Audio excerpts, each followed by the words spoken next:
Hello दोस्तों, आज हम लोग ये वैदिक काल का ये दूसरा भाग पढ़ने वाले हैं। इससे पहले हम लोग पहला भाग पढ़ लिए हैं और हम उन क्वेश्चनों को भी इसमें पढ़ेंगे जो नए क्वेश्चन आने वाले हैं। अब देखिए, कुछ ऐसे क्वेश्चन होते हैं जो रेगुलर एकदम आ रहे होते हैं और उनको सभी बच्चे अटेम्प्ट कर रहे होते हैं। लेकिन घटना चक्र से आप अटेम्प्ट कर रहे होते हैं सभी बच्चे, लेकिन आपको उन क्वेश्चनों को भी अटेम्प्ट करना है जो क्वेश्चन नए आ रहे हैं। तो इसमें बहुत कुछ नया हम लोग पढ़ेंगे। और साथ में अगर पहला भाग आपने नहीं देखा है तो उसका लिंक इसी वीडियो के नीचे डिस्क्रिप्शन में दिया गया है, वहाँ देख सकते हैं, या इसी चैनल पर प्लेलिस्ट भी अलग से बना हुआ है, वहां से भी देख सकते हैं। तो चलिए हम लोग क्लास को शुरू करते हैं और कुछ भी डाउट हो तो आप इस कमेंट में पूछ सकते हैं। और एक और बात, हम लोग वैदिक काल के बारे में पढ़ रहे थे और वैदिक काल के दो हिस्सों में हम लोगों ने पढ़ा था, ऋग वैदिक काल और उत्तर वैदिक काल। तो ऋग वैदिक काल के बारे में हम लोग उसका सामाजिक स्थिति, आर्थिक स्थिति अलग देखेंगे। क्यों? क्योंकि अलग अलग इसलिए देखेंगे ताकि एकदम गहराई में क्वेश्चन पूछा जा रहा है, एक भी क्वेश्चन आपसे छूटे नहीं। क्या ऐसी बात रही कि ऋग वैदिक काल में जहां लोग एकदम सभी लोग मिलकर रहते थे, महिलाओं को बराबर सम्मान इज्जत दिया जाता था, एकदम प्रतिष्ठा दिया जाता था बढ़िया, और बहुत विदुषी महिलाएं भी निकली ऋग वैदिक काल से। वहीं उत्तर वैदिक काल आने के बाद जाति को एकदम जटिल बना दिया गया, वर्ण व्यवस्था एकदम जटिल बना दिया गया और जाति आधारित बना दिया गया। महिलाओं को उनको उनसे संपत्ति का अधिकार छीन लिया गया, हर चीज वो किया गया जो ऋग वैदिक काल में नॉर्मल था और वही उत्तर वैदिक काल में बहुत कठोर बना दिया गया। क्या ऐसी चीजें रही, उन सब के बारे में भी हम लोग पढ़ेंगे। तो चलिए क्लास को शुरू करते हैं। सबसे पहला हम लोग का तो वैदिक काल में, तो आपको पता ही है वैदिक काल में पुरातात्विक स्रोतों के बारे में नहीं पढ़े थे और पुरातात्विक और ये स्रोत के बारे में इसमें नहीं पढ़े थे।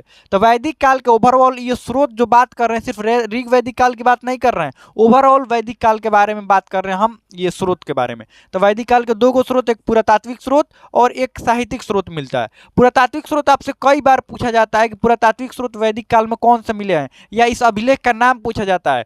बेगजा कोई का अभिलेख जो है वो कहाँ से मिला हुआ है, आपसे कई बार, ये आप देखिएगा ना घटना चक्र में, कई बार कई एग्जामों में पूछा गया। घटना चक्र आपके पास होगा तो देख सकते हैं। ये बेगजा कोई का अभिलेख ये मध्य एशिया से मिला था, ईरान वाला क्षेत्र था। ये कब था? ये 1400 ईसा पूर्व के आसपास ये इसका समय निर्धारित किया जाता है कि 1400 ईसा पूर्व के आसपास बेगजा कोई का अभिलेख लिखा गया होगा। इसमें 4 देवताओं का वर्णन मिलता है, जो वैदिक काल के 4 देवता, इंद्र, वरुण, मित्र और नासत्य। तो इन देवताओं का भी आप नाम क्या करेंगे, ध्यान रखेंगे, इसको नोट कर लीजिए। क्योंकि अब जो क्वेश्चन आ रहे हैं ऊपर ऊपर लेवल से क्वेश्चन नहीं आ रहा है, सिर्फ अभिलेख आपसे नहीं पूछा जाएगा। ये तो घटना चक्र में है, वो सभी बच्चे रट कर याद कर लेते हैं, लेकिन आपको उन क्वेश्चनों को भी अटेम्प्ट करना है जो बाकी बच्चे जिन क्वेश्चनों को अटेम्प्ट नहीं करेंगे, तभी तो आप आगे निकलेंगे। इंद्र, वरुण, मित्र और नासत्य का इसमें जिक्र मिला हुआ है 1400 ईसा पूर्व में। अब देखिए पुरातात्विक स्रोत में और भी मिला हुआ है, गैरिक मृदभांड मिला हुआ है और चित्री धूसर मृदभांड मिला हुआ है। ये मिट्टी के बर्तन मिले हुए हैं बस। और इसमें वैदिक काल में कोई पुरातात्विक स्रोत नहीं मिल पाया है। आप देखेंगे कि प्रमाण बाकी सबके मिल रहे हैं, लेकिन इनके प्रमाण उतना आपको पुरातात्विक स्रोत नहीं मिलेंगे। ऐसा क्यों?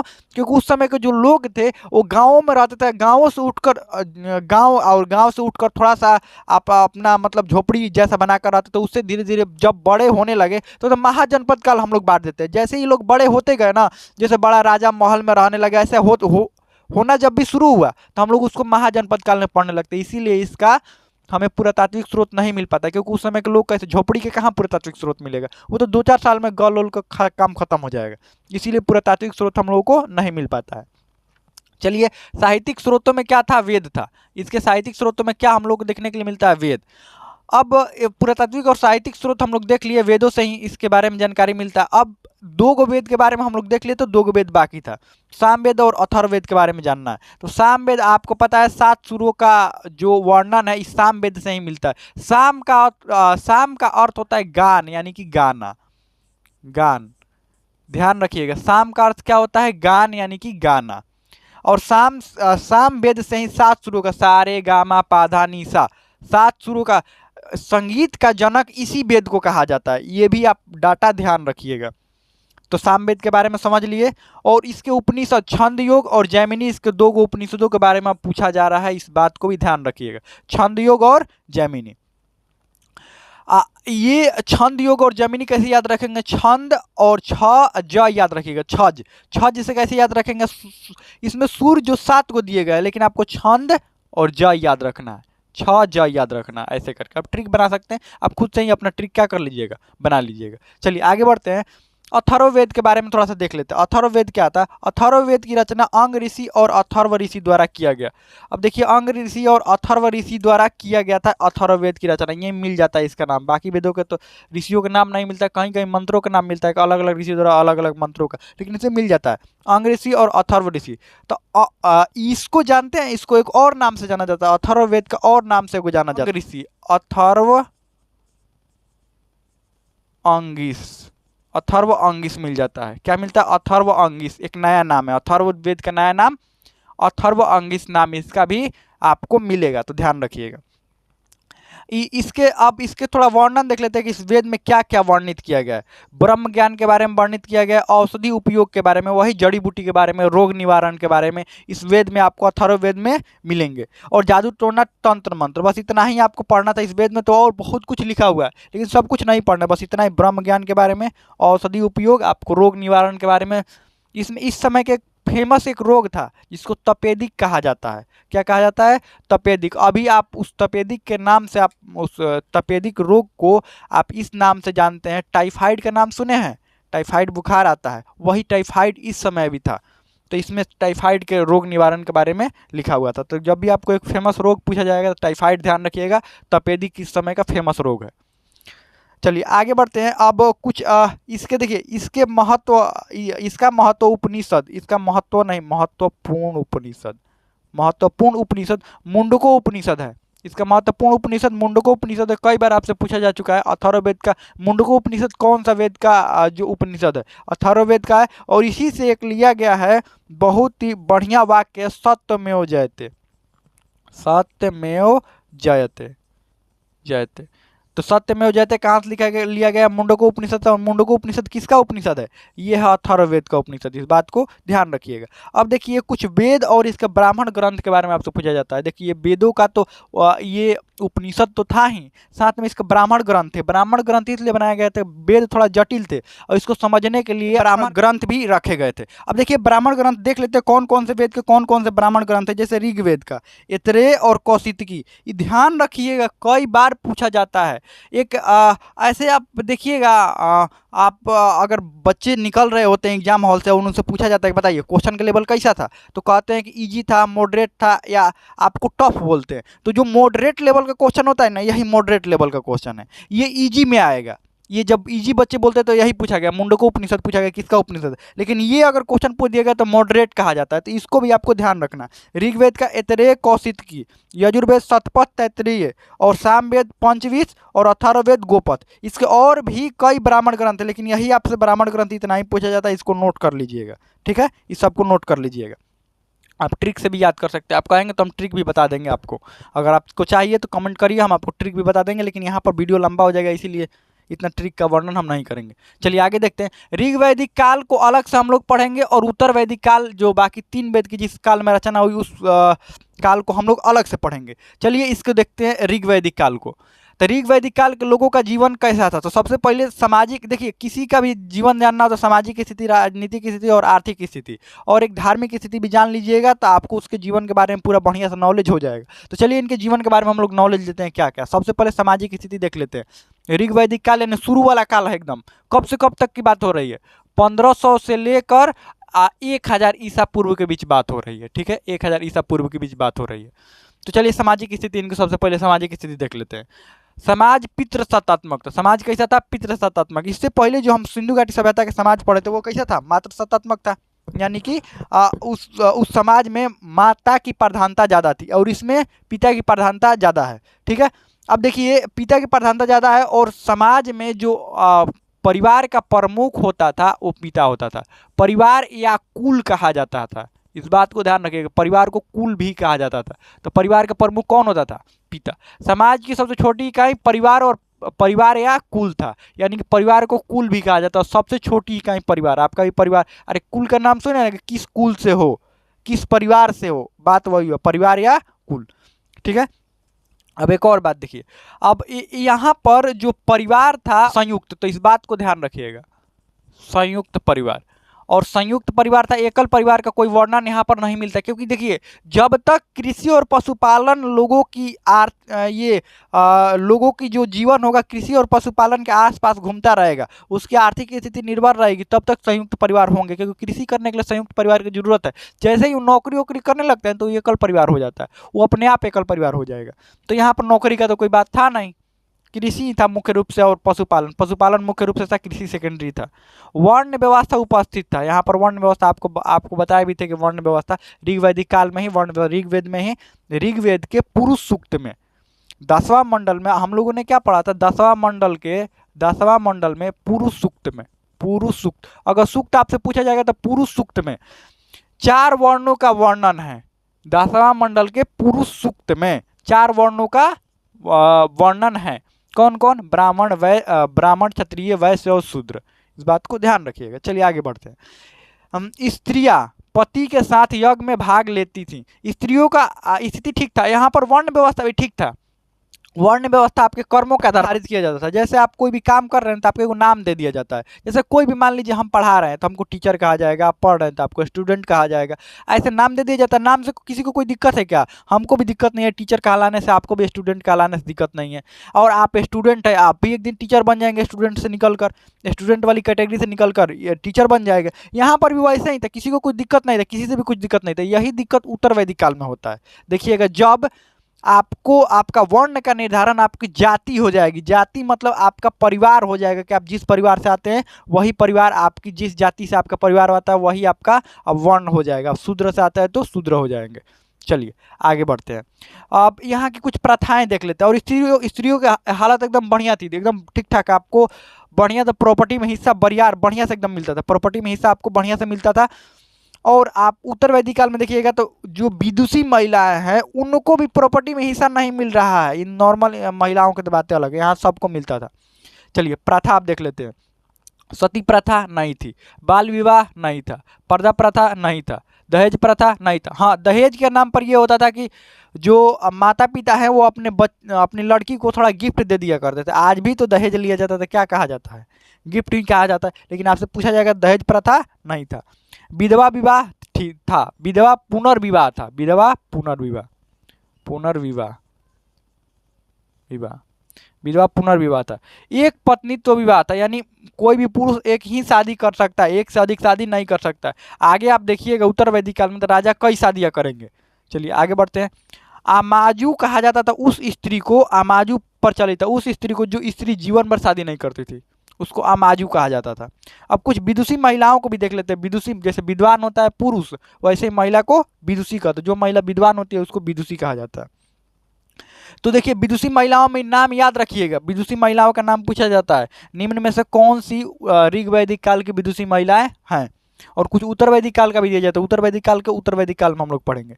लोपामुद्रा, घोषा, सिक्ता, अपाला, बिस्वारा। अब अपाला को कई बार पूछा जा चुका है, तो शायद ये ना पूछा जाए, आपसे कुछ और पूछा जाए इसमें से। इस बात को ध्यान रखिएगा। भोजन दोनों तरीका का होता था, शाकाहारी और मांसाहारी दोनों भोजन होता था।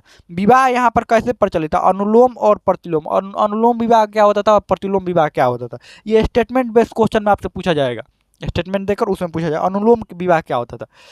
जब उच्च वर्ण का पुरुष निम्न वर्ण की महिला से शादी करता था तो वो अनुलोम विवाह है। या उच्च वर्ण का पुरुष उच्च वर्ण में ही शादी करे तो भी अनुलोम विवाह है। उच्च वर्ण का पुरुष अगर निम्न वर्ण की महिला से विवाह करे तो भी अनुलोम विवाह है। लेकिन वही कोई उच्च वर्ण की महिला है, निम्न वर्ण के पुरुष से विवाह करती है तो वो प्रतिलोम विवाह के अंतर्गत आता था। समझ में आ गया? पुरुष कुछ भी करे कोई दिक्कत नहीं, पुरुष अपने बराबरी में शादी करे या अपने से नीचे में शादी करे कोई दिक्कत नहीं है। लेकिन यही महिला जब अपने से बराबरी ना अपने से नीचे वाले में शादी कर लेती थी तो वही विवाह कौन सा होता था? प्रतिलोम विवाह होता था। ठीक है, विवाह के बारे में। अंतिम संस्कार अग्नि में जलाकर और दफनाने दोनों की प्रथा थी, इस बात को ध्यान रखिएगा। चलिए आगे बढ़ते हैं। इनकी राजनीति की स्थिति थोड़ा देख लेते हैं। राजनीति की स्थिति कैसी कैसी थी? राजनीति से ही डिसाइड होता है कि आपका जो समाज है वो कैसा चल रहा है। ये समाज राजनीति से ही डिसाइड होता है। ठीक, तो ये समाज जो था, पहले बात तो समाज कबीलाई था। पहले बात तो ये लोग कबीला में रहते थे और कबीला के जो प्रमुख होते थे, यानी कबीला के राजा को गोप कहा जाता था। शुरू में कबीला में था, जब बड़े होंगे तो फिर अलग हो जाएगा। फिर जब कबीला जब बड़ा होगा तो बात अलग हो जाएगा। शुरू में कबीला से आपसे पूछा जाएगा कबीला के राजा को क्या कहा जाता था, गोप। और आर्यों के 5 कबीले, भारत में आर्यों को एक एक करके 5 कबीले एंट्री हुए थे। मध्य एशिया से आर्यों के 5 कबीले भारत में आए थे और एक एक करके एंट्री हुए थे। और यहाँ पर तो सबसे पहला अनु, द्रुहि, पुरु, तुर्वस और यदु, ये 5 कबीलों का नाम आप ध्यान रखिएगा। ये मॉडरेट क्वेश्चन होगा, क्वेश्चन ये मॉडरेट होगा, ये पूछा जाएगा, इस बात को ध्यान रखिएगा। सब आपको मोस्ट इंपॉर्टेंट ही है, इसमें से कुछ छाटने का प्रयास मत करिएगा। अब आगे बढ़ते हैं। यहाँ पर राजनीतिक स्थिति में ही हम देख लेते हैं कि इनकी जो प्रशासनिक व्यवस्था और जो उनकी जैसे राष्ट्र निर्माण की व्यवस्था कैसी थी, इनका राष्ट्र निर्माण कैसे होता था। तो सबसे छोटा इकाई कुलूप होता था। कुलूप मतलब परिवार के प्रमुख को कुलूप कहा जाता है। परिवार के प्रमुख कौन था, पिता था। परिवार के प्रमुख कौन था, पिता। परिवार या कुल के प्रमुख कौन होता था, पिता। तो पिता को क्या कहा जाता था, कुलूप। अब कई परिवार मिलकर या कई कुल मिलकर एक ग्राम बनता था। जैसे कुल का प्रमुख होता था कुलूप, और कई को कुल मिलता था तो क्या बनता था, ग्राम। और ग्राम का प्रमुख ग्रामीण। आपसे प्रशासनिक व्यवस्था में ये पूछा जाएगा और राष्ट्र निर्माण में ये पूछा जाएगा। तो ये प्रशासनिक व्यवस्था ये ऐसे हो गया। तो ग्राम का प्रमुख, अब यहाँ पर ग्राम का प्रमुख कौन होता था, ग्रामीण। और कई को ग्राम मिलकर एगो 20 बनता था, तो 20 का प्रमुख बीसपति। और कई 20 मिलकर एक जन बनता था, तो जन का प्रमुख जनपति। और कई जन मिलकर एगो राष्ट्र बनता था, तो राष्ट्र का प्रमुख राजा होता था। ये बाद की बात है, एकदम प्रारंभ में नहीं हुआ। प्रारंभ में ऋग्वैदिक काल में नहीं, धीरे धीरे ऋग्वैदिक काल में ये व्यवस्थाएं चलने लगी। इस बात को ध्यान रखिएगा, इन दोनों को ध्यान रखिएगा।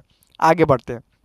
राजा को सलाह के लिए सभा और समिति 2 संस्थाएं बनी थी। सभा और समिति 2 संस्थाएं बनी थी, किसको, राजा को सलाह। यहाँ गणतंत्रात्मक, भले ही राजतंत्र था, लेकिन साथ में गणतंत्र भी यहाँ साथ में यहाँ पर जनतंत्र भी था। साथ में क्या था, जनतंत्र भी था। इस बात को ध्यान रखिएगा। चलिए आगे बढ़ते हैं हम लोग। यहाँ पर एक और बात, अथर्ववेद में ये सभा और समिति को राजा की 2 पुत्रियां कहा गया है। राजा की 2 पुत्रियां अथर्ववेद में सभा और समिति को कहा गया है। अब इनकी थोड़ा और राजनीतिक स्थिति में एक युद्ध भी हुआ था, युद्ध का भी वर्णन है, आपको पता है। युद्ध का वर्णन, दशहरा के युद्ध के बारे में हम आपसे बताए भी थे कि ऋग्वेद में दशहरा के युद्ध का वर्णन है।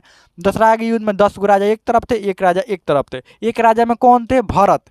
और भरत, उस राजा का नाम जो था, देखिए राजा का नाम भरत था और भरत कुल से थे। वो नाम मतलब एकदम प्रमुख नाम उसका नहीं था। जैसे किसी का भी नाम अगर लिखा जाता है तो पिता का नाम आगे लगाया जाता है, उसके नाम के आगे पिता का नाम लगाया जाता है, ठीक, जिसको सरनेम बोलते। ठीक वही भरत जो था, वो भरत जो राजा थे उनका नाम था सुदास। असली नाम क्या था, सुदास। और वो किस कुल से थे, भरत। इसीलिए इन सुदास राजा का नाम कहीं कहीं आपको भरत मिलेगा, तो आप कंफ्यूज मत होइएगा। और भरत के नाम से ही भारत नाम पड़ा। जो राजा वो लड़े थे ना, उनका एक्चुअल नाम सुदास था, लेकिन उनको भरत कहा जाता था क्योंकि उनका परिवार और कुल, जिस कुल और परिवार से आते थे वो कुल का क्या नाम था, भरत। इसलिए इनका भी नाम भरत। तो ये एक तरफ से लड़े थे और बाकी 10 राजा एक तरफ से लड़े थे। ठीक, 10 गो राजा एक तरफ से और एक राजा एक तरफ से लड़े थे। इस बात को ध्यान रखिएगा। और ये भी कहा जाता है कि जो राजा सुदास थे, इनकी मदद वशिष्ठ ऋषि कर रहे थे। कौन ऋषि कर रहे थे, वशिष्ठ ऋषि। और बाकी जो 10 राजा थे उनकी मदद विश्वामित्र कर रहे थे। ये ऐसा कहा जाता है, इस बात को भी ध्यान रखिएगा। चलिए आगे बढ़ते हैं। आर्थिक स्थिति इनकी देख लेते हैं। आर्थिक स्थिति कैसा था, इनका प्रमुख पेशा पशुपालन और कृषि था। प्रमुख पेशा क्या था, पशुपालन और कृषि। पवित्र पशु किसको मानते थे, ये पवित्र पशु गाय मानते थे। और पशुपालन 1 नंबर पर था इनका, प्राथमिक 1, और ये द्वितीय था, यानी ये प्राइमरी था, ये सेकेंडरी था। इस बात को ध्यान रखिए, कृषि द्वितीय नंबर पर था। पवित्र पशु गाय थी और गाय को आघान्य कहा जाता था। आघान्य मतलब जिसकी हत्या नहीं की जाती थी। यहाँ युद्ध भी हुए हैं ना, तो गायों के लिए युद्ध हुआ। मार झगड़ा हमेशा गायों के लिए होता था जब भी युद्ध, क्योंकि देखिए हमेशा युद्ध उसी के लिए होगा जो महत्वपूर्ण संपत्ति होगी। तो महत्वपूर्ण संपत्ति गाय होती थी। गाय को मारने वाले को मृत्यु दंड तक का प्रावधान है ऋग्वेद में, जो गाय को हत्या कर देता था। इस बात को ध्यान रखिएगा। मुख्यतः वस्तु विनिमय प्रणाली थी। और पशु पूछा जाएगा तो इनके उपयोगी पशु, सबसे उपयोगी जो था वो घोड़ा था। घोड़ा, गाय, बैल, भेड़, बकरी, ये सब ये लोग पालते थे। पुत्री को दुहिता कहा जाता था। पुत्री जो होती थी लड़की, उसको दुहिता कहा जाता था। क्यों, क्योंकि वो गाय दूहने का काम करती थी, गाय से दूध निकालने का काम करती थी, इसीलिए उसको दुहिता कहा जाता था। कहाँ पर? ऋग्वेद में। अब इनकी धार्मिक स्थिति देख लेते हैं। मुख्यतः धार्मिक स्थिति जो कर्म कांड इनका था, जो यज्ञ और पूजा पाठ ये लोग करते थे, दो ही चीज के लिए करते थे, पुत्र प्राप्ति के लिए और पशु के लिए। क्योंकि पशु और पुत्र दो ही इनका महत्वपूर्ण था। पुत्र इसलिए चाहिए ताकि युद्ध करे, और पशु इसलिए चाहिए ताकि उनका अपना भोजन पानी चल सके। और मुख्यतः तो ये आकाश का, आप देखिए देवता अलग अलग चीज़ों को, हर चीज़ को ये लोग देवता मानते थे। क्यों? क्योंकि देखिए भगवान का मतलब क्या होता है? जिससे हमारा जीवन आसान हो, या हमारा जीवन जिससे चल रहा है उसको हम भगवान मान लेते हैं। सूर्य से हमारा जीवन चल रहा है, सूर्य को भगवान मान लेते हैं। पृथ्वी से जीवन चल रहा है, पृथ्वी को भगवान, हर वो चीज़ को हम भगवान मानते हैं जिससे हमें जीवन चल रहा है। भगवान से हम अपेक्षा क्या करते हैं? कि हमारे जीवन को और आसान बना दे, बढ़िया बना दे।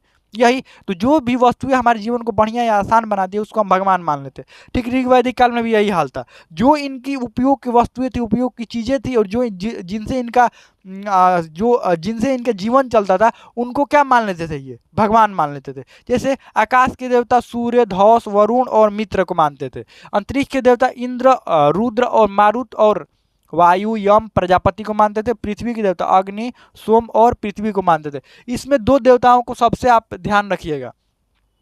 एक जो देवता है सूर्य की उपासना के लिए एक गायत्री मंत्र का भी वर्णन था, वो हम बताए थे, ठीक, पहले ही बता चुके हैं। और ये एक और बात यहाँ पर, सूर्य के अलावा धौस, धौस ये सबसे प्राचीन देवता थे। इन लोगों के सबसे प्राचीन देवता पूछा जाएगा तो धौस।